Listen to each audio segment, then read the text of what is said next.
وقفے کے بعد جناب، یوگا کی شرعی حیثیت کیا ہے؟ یہ کوئی شرعی چیز نہیں ہے جی، یہ ویسے ورزش کی ایک فارم ہے۔ اگر یہ واقعتاً کسی مذہب کی ایکٹیویٹی ہے اور اس میں کوئی شرکی الفاظ بولے جاتے ہیں پھر تو غلط ہوگا، اور اگر صرف یہ ورزش تک اس کا تعلق ہے تو ورزش کسی بھی فارم میں کی جائے، بلکہ وہ تو طارق جمیل صاحب کے بھی وہ کلپ چڑھے ہوئے تھے اگلے دن، میں نے دیکھے ہیں، وہ بھی اس میں ورزش کر رہے تھے اسی طرح، تو اس میں کوئی ایسا مسئلہ نہیں۔ کیا کوئی شخص منت مان سکتا ہے کہ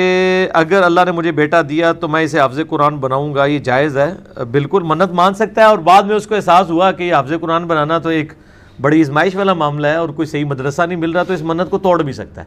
توڑتے وقت وہ کفارہ ادا کرے گا جو بخاری اور مسلم میں آیا ہے، اور سورۃ المائدہ کی آیت نمبر 89 میں 10 وہ غلام آزاد کرے گا، غلام نہیں آزاد کر سکتا تو 10 مسکینوں کو کھانا کھلائے گا، یا 10 مسکینوں کو کپڑے لے کے دے گا، اور اگر غریب ہے تو 3 روزے مسلسل رکھ لے گا۔ نیک مسلمان کی بیوی کیا جنت میں بھی اس کی بیوی ہوگی؟ ہاں انشاءاللہ تعالیٰ، کیوں نہیں؟ وہ تو سورہ المؤمن میں بھی آتا ہے کہ قیامت الدن ہم جو ہیں وہ لوگوں کو، جو نیک لوگ ہیں ان کے ماں باپ بیوی بچوں کو جنت میں ایک جگہ جمع کر دیں گے۔ اولاد اگر وہ نیک تھی اور ماں باپ اس لیول کے نیک نہیں تھے لیکن ڈیٹم لیول انہوں نے کراس کیا تھا، یعنی 33 نمبر لے کے، یا آج کل تو 40 ہوتے ہیں شاید، پاس ہوئے ہوئے تھے، تو اولاد کی وجہ سے ماں باپ جو ہے کو بھی ان کے ساتھ کر دیا جائے گا۔ یہ سورۃ المومن کے اندر آتا ہے جسے سورہ غافر کہتے ہیں۔ تو جنت میں بھی یقیناً وہ بیوی ہوگی، اس میں کوئی شک نہیں ہے، اور اگر اس نے خاوند کے مرنے کے بعد کوئی اور نکاح کر لیا، پھر قیامت والے دن جنت میں پہنچنے کے بعد وہ اس کا ڈیسیژن ہوگا کہ وہ کس خاوند کے ساتھ رہنا چاہتی ہے۔ اتنی نیٹی گٹیز جو ہیں ہمیں نہیں بتائی گئی ہیں، تو جتنا آیا ہے وہ میں نے آپ کو بتا دیا۔ بوڑھی عورتیں سارا دن ٹی وی ڈرامہ دیکھتی رہتی ہیں، کیا سارا دن یا فارغ وقت میں انسان اپنے کام کر سکتا ہے، ایسے کام کر سکتا ہے؟ ڈرامہ تو سارا فراڈ اور جھوٹ کے اوپر مبنی ہے جی، بالکل اس سے تو بچنا چاہیے، کوئی ضرورت نہیں دیکھنے کی، اس سے تو فرسٹریشن ہی پھیلتی ہے۔ نبی صلی اللہ علیہ وآلہ وسلم نے جو بھی کام عام زندگی میں کیا، ہم ان کاموں سے اصول حاصل کریں گے یا ہم اس ایکٹ کو فالو کریں گے؟ دیکھیں، نبی علیہ السلام نے جو چیزیں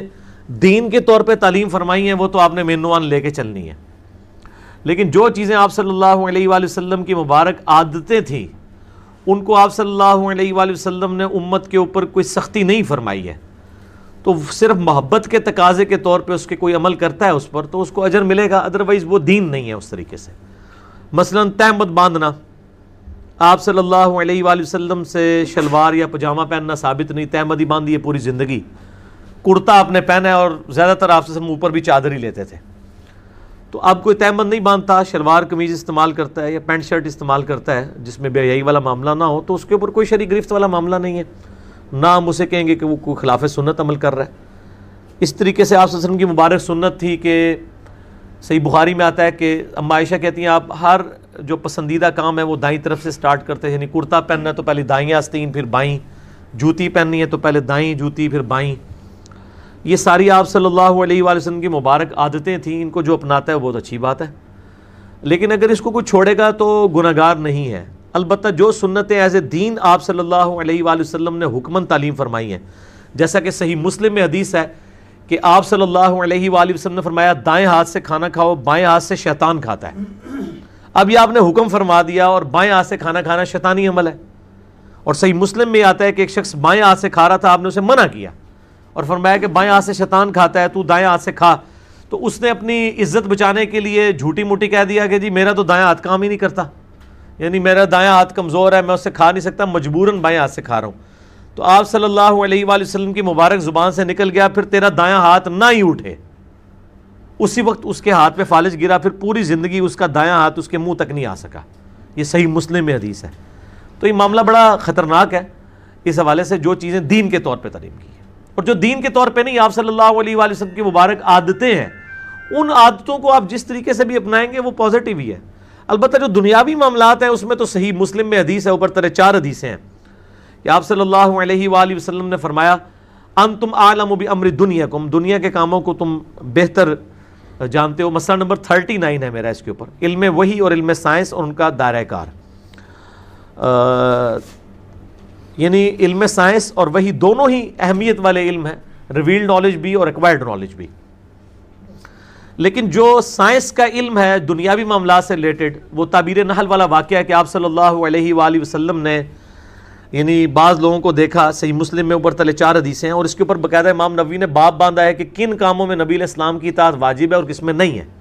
اب یہ دیکھیں بڑا حیران کن مسئلہ ہے. تو آپ صلی اللہ علیہ وآلہ وسلم نے یعنی کچھ لوگوں کو دیکھا وہ کھجوروں کی پیوند کاری کر رہے ہیں، تو آپ صلی اللہ علیہ وآلہ وسلم نے فرمایا اگر ایسا نہ کرو تو کیا ہے. انہوں نے کرنی چھوڑ دی، ان کی فصل کم ہوئی، آ کے نبی علیہ السلام کو شکایت کی. تو آپ صلی اللہ علیہ وآلہ وسلم نے فرمایا میں بھی ایک انسان ہوں، اگر میں کوئی اللہ کے ریفرنس سے کوئی دینی بات تمہیں بتایا کروں تم اس کو دینی طور پر لے لیا کرو، لیکن جب میں کوئی اپنی رائے سے بات کرتا ہوں تمہارے دنیاوی معاملات میں، انتم اعلم بامر دنیاکم، تم دنیا کے کاموں کو مجھ سے بہتر سمجھتے ہو. یعنی جو تم نے یعنی کسان ہو اور ایک کسان نے ایک چیز لرن کی ہے، تو نبی علیہ السلام ایٹم بم کا طریقہ تو بتانے کے لیے ہمیں دنیا میں نہیں آیا، نہ مزال بنانے کا طریقہ، اور نہ آپ صلی اللہ علیہ وسلم کو اللہ تعالیٰ نے یہ علوم سکھائے ہوئے تھے، اس لیے کہ آپ صلی اللہ علیہ وآلہ وسلم دینی رہنما بنا کے ہمارے پاس بھیجے گئے. ٹھیک ہے، تو یہ چیزیں لوگ اکثر پوچھتے بھی رہتے ہیں. تو آپ صلی اللہ علیہ وآلہ وسلم نے دین کے معاملے میں فرمایا کہ میری اطاعت کرو گے. دنیاوی معاملات میں اگر کوئی مشورہ ہے اور تجربے سے آپ کو بات پتہ چلتی ہے، تو آپ علیہ السلام بھی تجربے سے ہی ایک بات کر رہے ہیں، تو اس کے بارے میں اختلاف رائے بھی ہو سکتا ہے، وہ دین کے طور پر نہیں ہے. جیسا کہ بخاری اور مسلم میں آتا ہے، آپ صلی اللہ علیہ وآلہ وسلم نے فرمایا کہ کوئی عورت جو یعنی پریگنینسی کے دوران اپنے بچوں کو دودھ نہ پلائے، ٹھیک ہے، تو پھر آپ صلی اللہ علیہ وسلم نے بخاری مسلم میں آتا ہے کہ آپ نے فرمایا کہ جب میں نے دیکھا ہے کہ اہل فارس کی عورتیں جو ہیں وہ دودھ پلاتی ہیں حمل کے دوران اور ان کی صحت پہ کوئی ایسے اثرات نہیں ہوتے ہیں، تو میں تمہیں اس کی اجازت دیتا ہوں. یعنی ایک آپ کا سائنٹیفک ایکسپیرینس تھا. جو چیزیں میڈیکلی اسٹیبلش ہوتی ہیں نا، ان کے لیے قرآن و سنت میں اس طریقے سے دلیل دیکھنے کی ضرورت نہیں ہوتی ہے. جو دین کے معاملات ہیں، یعنی اب فجر کی 2 فرض ہی ہیں، یہ کوئی کہ جی میڈیکلی یہ 3 ہونے چاہیے تو یہ نہیں ہوں گے، یہ 2 ہی رہیں گے. دینی معاملات جو میڈیکل چیزیں ہیں وہ آپ سے خود فرما دی ہے نا، انتم اعلم بامر دنیاکم، تم دنیا کے کاموں کو بہتر سمجھتے ہو. کتنی بڑی بات کر دی ہے، اور آپ علیہ السلام نے بالکل انصاف کے ساتھ بات کی ہے. ہم کہتے ہیں یار ایسا کون سا لیڈر ہوگا کہ مذہبی لیڈر ہے اور وہ یہ کہہ رہا ہے کہ بھئی میری ہر بات نہیں، جو دین کے معاملات ہیں اگر دنیاوی طور پہ میں اوپینین دیتا ہوں تو تم اس کو بہتر سمجھتے ہو، اپنے معاملات کو دیکھ کے اس چیزوں کو لے کے چلو. ٹھیک ہے جی.